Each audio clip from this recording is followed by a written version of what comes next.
यही कोई 28 साल।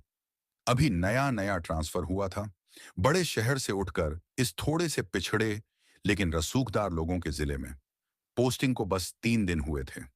पहले दिन तो चार्ज लेने, अफसरों से मिलने जुलने में निकल गया। दूसरा दिन फाइलों का वह पहाड़ समझने में गुजर गया जो पुराने वाले एसपी साहब छोड़ गए थे। तीसरे दिन की सुबह अनामिका ने अपनी खिड़की से बाहर झांका। सुबह के 7 बज रहे थे। बाजार खुलने लगा था। लोग चाय की दुकानों पर जमा थे। उसने खुद से कहा, इस शहर को समझना है तो एसी के बड़े कमरे में बैठकर नहीं समझ पाऊंगी। फाइलों में वह नहीं लिखा होता जो लोगों की आंखों में लिखा होता है। उसने फैसला कर लिया, आज मैं अपने जिले को खुद देखूंगी। घर पर फोन मिलाया। फोन पापा ने उठाया। पापा की आवाज में हमेशा की तरह फिक्र थी। हाँ बेटा, उठ गई। हाँ पापा, गुड मॉर्निंग। बस तैयार हो रही थी। अरे वाह, आज पहले दिन दफ्तर में बड़ा रौब जमाएगी मेरी बेटी। अनामिका मुस्कुराई। पापा, आज दफ्तर नहीं जा रही। पापा की आवाज में घबराहट आ गई। हैं क्यों? सब ठीक है। तबीयत ठीक है बेटा।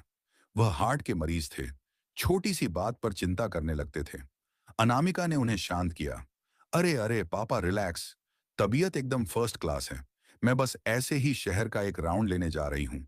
सिविल ड्रेस में देखना चाहती हूँ कि जब एसपी मैडम की गाड़ी नहीं होती तब शहर कैसे चलता है। पापा कुछ देर चुप रहे। फिर बोले, आइडिया तो अच्छा है, पर बेटा अकेले बिना सिक्योरिटी के। जगह नई है, लोग नए हैं। ख्याल रखना अपना। अनामिका ने थोड़ा हंसते हुए कहा, पापा आप भूल रहे हैं, आपकी बेटी आईपीएस है। सेल्फ डिफेंस जानती हूं। और आप ही तो कहते थे, असली पुलिस वाला वो है जो वर्दी के बिना भी पुलिस वाला लगे। आप बस अपनी दवा टाइम पर लेना। मैं शाम को फोन करती हूँ। फोन रखकर उसने एक गहरी सांस ली। एक सिंपल सी कॉटन की कुर्ती पहनी, बालों को बांधा, चश्मा लगाया और अपना पर्स लेकर निकल पड़ी। ना गाड़ी, ना बत्ती, ना कोई तामझाम। एकदम आम लड़की की तरह। बाजार में चहल पहल अच्छी खासी थी। अनामिका पैदल ही घूम रही थी। सब्जी वाले, फल वाले, कोई ग्राहक को पटा रहा था, कोई बार्गेनिंग कर रहा था। वह बस देखती, सुनती और महसूस करती जा रही थी। इस शहर की हवा में एक अजीब सी चीज थी। एक तरफ तो सादगी थी, लेकिन दूसरी तरफ एक दबी हुई अकड़, जैसे हर कोई दिखाना चाहता हो कि हम भी कुछ हैं।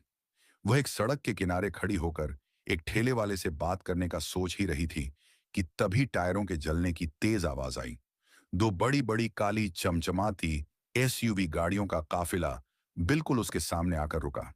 ब्रेक इतनी जोर से मारे गए थे कि सड़क पर टायरों के निशान पड़ गए। अनामिका के बिल्कुल सामने आकर रुके। अनामिका ने खुद को संभाला। यह क्या बदतमीजी है? इससे पहले कि वह कुछ समझ पाती, पहली गाड़ी का शीशा नीचे उतरा। अंदर से एक भद्दी सी आवाज आई, अरे देखो तो सुबह सुबह क्या नजारा दिख गया। गाड़ी का दरवाजा खुला और उसमें से जो लड़का उतरा, उसे देखकर ही अनामिका का दिमाग खराब हो गया। यह था विक्रम सिंह, स्थानीय दबंग नेता रघुवीर सिंह का इकलौता बेटा। बाप की दौलत और पावर का घमंड उसकी चाल में ऐसा टपक रहा था जैसे जेब से सिक्के टपक रहे हों। उम्र यही कोई 30 से 32, लेकिन हरकतें 16 साल वालों से भी गई गुजरी। और हाँ, सुबह के 9 बजे ही उसकी आंखों से लग रहा था कि शराब और घमंड दोनों सिर पर चढ़े हुए हैं। विक्रम ने गाड़ी से उतरकर अपना काला चश्मा उतारा। उसने अनामिका को ऊपर से नीचे तक घूरा, ऐसी गंदी नजर कि किसी भी शरीफ लड़की को उल्टी आ जाए। अनामिका को गुस्सा तो बहुत आया, लेकिन वह चुप रही। वह देखना चाहती थी कि यह मामला कहां तक जाता है।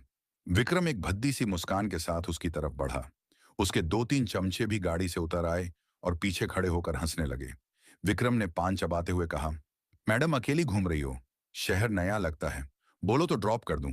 हमारी गाड़ी में ऐसी बहुत अच्छा है। अनामिका ने बस उसे घूर कर देखा। तमीज से बात करो। विक्रम जोर से हंसा। अरे तमीज? हाँ हाँ हाँ। अरे लल्ला देखो, मैडम को तमीज चाहिए। वो थोड़ा और पास आया। मैडम हम तो बहुत तमीज वाले हैं, आप हुक्म तो करो।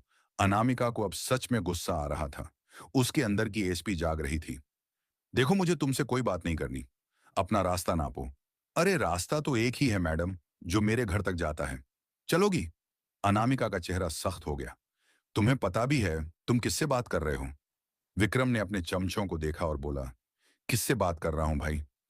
एक चमचा बोला, अरे भैया लगता है मैडम कोई मंत्री संतरी के रिश्तेदार हैं। अरे मंत्री संतरी तो हमारे घर पानी भरते हैं, विक्रम ने घमंड से कहा। वो फिर अनामिका की तरफ मुड़ा।